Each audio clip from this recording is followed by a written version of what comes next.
Memang pondasinya banyak ya, tapi kecil-kecil. Masya Allah, ini kecil-kecil semua nih pondasinya ini. Terus kalau kita zoom, sepertinya ini nggak nempel nih pondasinya. Ini seperti pondasi yang baru dipasang nggak sih? Ya, di sebelah kiri aja. Ya. Haikal. Ya,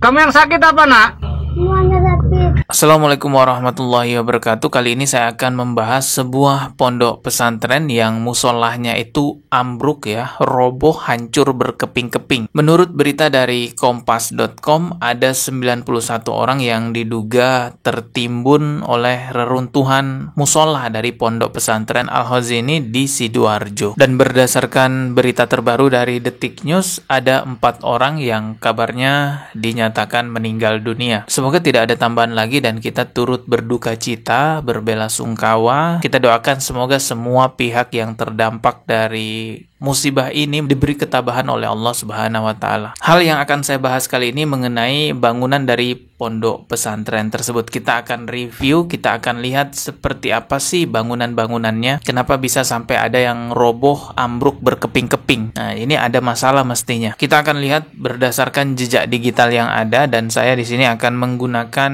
Google Earth dan Google Map. Langsung aja ya, coba kita ke lokasi pondok pesantrennya menggunakan Google Earth.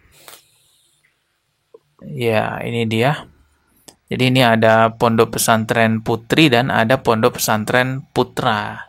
Nah, yang ambruk itu adalah pondok pesantren Putra, khususnya di musolah, teman-teman ya. Jadi yang ambruk itu musolahnya. Bagian yang saya lingkari inilah yang ambruk, teman-teman ya. Ya, saya lingkari menggunakan garis berwarna biru. Sedangkan bagian di sampingnya ini yang saya garis menggunakan warna kuning. Ini alhamdulillah tidak rubuh, tidak ambruk, teman-teman. Tetap berdiri kokoh. Cuman kalau kita lihat lebih dekat gambarnya, kita lihat lebih jelas, ada masalah juga dengan bangunan yang tidak roboh ini. Nanti kita akan lihat lebih jelas persoalannya apa menggunakan Google Map. Sebelumnya kita lihat dulu, ini adalah video pantauan udara pondok pesantren Al-Khazini menggunakan drone ya dari Kompas TV. Gambar yang Anda saksikan saat ini adalah gambar drone. Subhanallah, teman-teman bisa lihat ambruk ya, hancur total seperti itu, seperti ya tidak ada yang tersisa, berkeping-keping bagian tengah ini ambruknya. Terbaru yang berada Nah, di...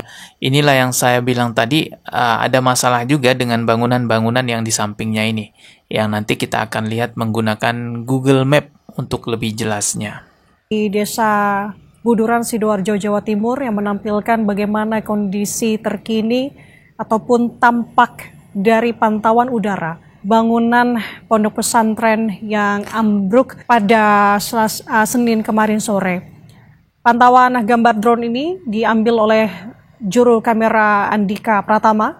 Dengan penampakan kondisi yang sangat parah seperti ini, bisa dipastikan para tim evakuasi atau tim penyelamat sangat kesulitan untuk mengevakuasi korban yang kemungkinan masih ada di dalam reruntuhan ini. Ya, ini salah gerak sedikit aja bisa berakibat kepada korban yang ada di dalam reruntuhan ini. Jadi tim evakuasi benar-benar membutuhkan ketelitian yang sangat dalam ya. Ya, semoga aja baik-baik aja dan proses evakuasinya berjalan lancar dengan aman ya. Menampilkan bagaimana kondisi bangunan yang tampak hancur sepenuhnya, khususnya yang sebagai informasi ini adalah bagian dari musolah di pondok pesantren Al-Khazini di Desa Buduran, Sidoarjo, Jawa Timur. Berikutnya ini ada sebuah video yang cukup menyedihkan, bukan cukup ya, tapi ini sangat menyedihkan bahkan. Video ini memperlihatkan ketika tim evakuasi berkomunikasi dengan beberapa korban yang ada di dalam reruntuhan tersebut. Ya, coba kita dengarkan percakapannya. Yusuf. Hai, Umurmu berapa? 16 tahun. Apa yang luka? nggak ada. Ya? Nggak ada ya, cuma perut kecepet ya? Ya, di sebelah kiri aja. Ya. Haikal. Ya, Kamu yang sakit apa, Nak? semuanya sakit. Semuanya sakit. Oke, semangat ya. Sabar. Ini yang satu sudah lama. Kamu sabar ya. Sabar ya, Nak ya. Aku Ajis dari Rescue Surabaya ya. Sabar ya, ini usaha. Ya Allah, kalian bayangkan coba kalau nauzubillah itu terjadi pada keluarga kalian atau anak kalian. Benar-benar menyedihkan sekali ya.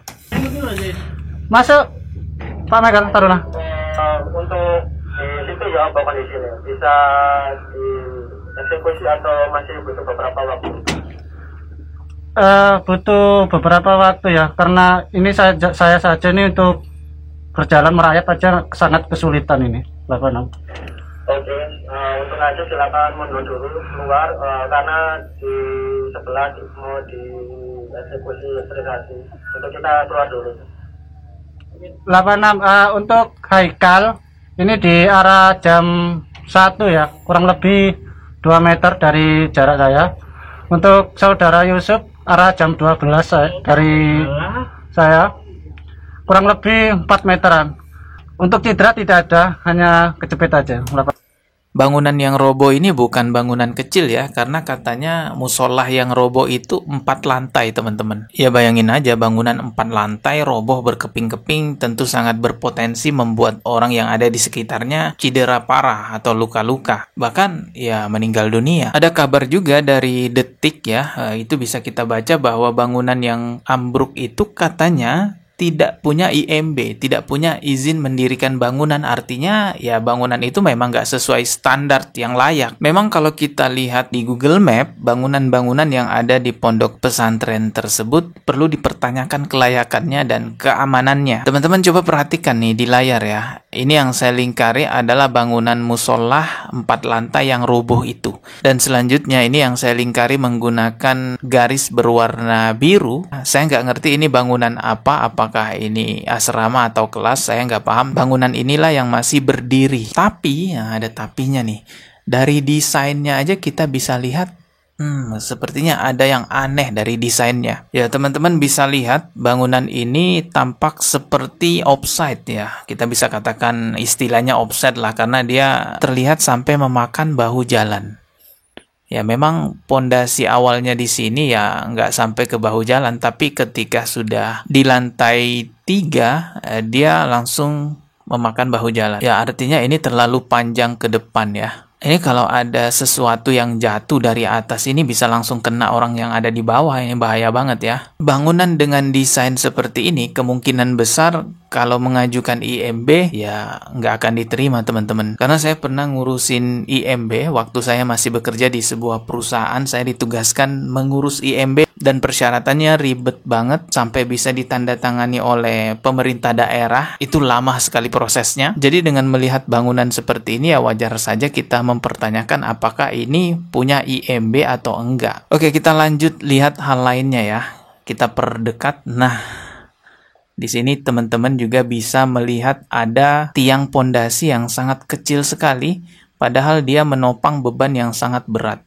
2 lantai. Tidak sampai di situ, kita lihat lagi ya pondasi-pondasi yang lainnya. Kita maju ke arah depan. Nah, ini dia. Di sini juga terlihat banyak sekali pondasi ya yang kecil-kecil. Entah kenapa ini pondasinya selalu menggunakan yang kecil-kecil ya, kurus-kurus seperti ini. Padahal kalau kita lihat beban yang ditopang itu berat sekali karena ini ada 5 lantai ke atas. Jadi ini lantai 1, ini lantai 2, berikutnya di atas ada lantai 3, di sini 4, yang terakhir di sini 5. Jadi ini ada 5 lantai ya, tapi pondasi di bawahnya dibuat seperti ini. Mohon maaf ya, ini udah pondasinya kecil banget, terus panjang lagi. Dia langsung melangkahi 2 lantai, lantai 1, lantai 2. Dan kalau kita lihat lebih jelas juga ya, kita zoom, sepertinya pondasi ini tidak menggunakan paku bumi pemasangannya, melainkan hanya dicor aja begitu. Memang pondasinya banyak ya, tapi kecil-kecil. Lanjut lagi kita maju ke depan, kita lihat bagian atasnya ya. Nah, di bagian atas ini juga kita bisa lihat, Masya Allah, ini kecil-kecil semua nih pondasinya ini. Terus kalau kita zoom, sepertinya ini nggak nempel nih pondasinya. Ini seperti pondasi yang baru dipasang nggak sih? Nah, kelihatan banget ya nggak nempel, terus nggak sejajar juga sama yang di atas. Entah apa memang begitu ya desainnya atau bagaimana, cuman sampai atas kita bisa lihat memang ya nggak sejajar ya, miring-miring begitulah. Itu artinya tiang sekecil ini diberi beban berat 2 lantai. Karena di sini kan nggak nyambung nih. Ya, coba kita lihat lagi kondisi yang lainnya ya. Kita lihat di sini ada tong sampah. Sampahnya kelihatannya numpuk-numpuk gitu ya, masih belum dibuang. Dan di sini juga kita bisa lihat, ya Allah, ya ini kelihatan sambungan ya. Bagian sini bangunan lama, bagian sini bangunan yang baru.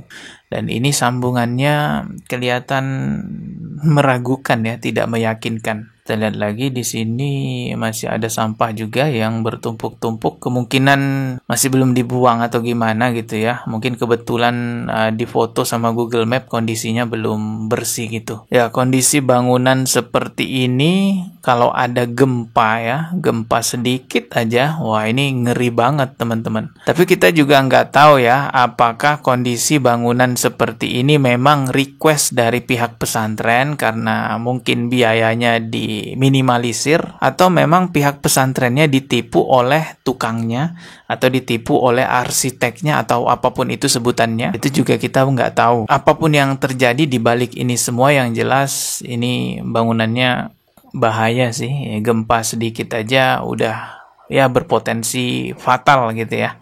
Apalagi tiang-tiang ini kayaknya nggak nempel nih, berpotensi jatuh ini. Ya, saya mengkritik begini bukan bermaksud untuk menjelek-jelekan pondok pesantren. Justru saya mengkritik seperti ini agar ke depan tidak terjadi lagi hal-hal yang membahayakan buat siapapun dan ada perbenahan lebih baik lagi. Oh ya, mestinya saya disclaimer dulu tadi ya. Saya bukan ahli bangunan, bukan tukang bangunan, bukan arsitek. Saya hanya seorang sarjana sosial ekonomi, jadi nggak ada kaitannya dengan pengetahuan bangunan-bangunan begitu. Artinya saya orang awam. Tapi dengan kacamata awam kita aja melihat kondisi bangunannya seperti itu, ya memang ada kejanggalan dan itu sangat ngeri sekali sih. Terutama tiang-tiang pondasinya itu kalau kena gempa, wah itu bahaya. Cukup gempa kecil aja itu udah bahaya banget teman-teman. Sekelas bangunan 5 lantai semestinya ya itu sudah dipikirkan dari awal. Makanya kan ada yang namanya IMB, izin mendirikan bangunan. Jadi dilihat kelayakannya seperti apa. Semuanya dicek, luas lahannya, nanti bangunannya akan sampai mana. Ya walaupun pada prakteknya di lapangan juga ada oknum-oknum yang korup gitu ya, yang bayar-bayar gitu. Ya namanya oknum selalu aja ada di berbagai macam instansi pemerintah. Tapi pada dasarnya ya aturan itu memang dibuat untuk keselamatan. Oke lah, saya rasa cukup ya. Ini adalah video kritik dan saran, bukan untuk menjelek-jelekan siapapun. Semoga ke depan lebih baik lagi. Kita ketemu di video berikutnya. Subscribe dan juga loncengnya ditekan sebagai notifikasi. Wassalamualaikum warahmatullahi wabarakatuh.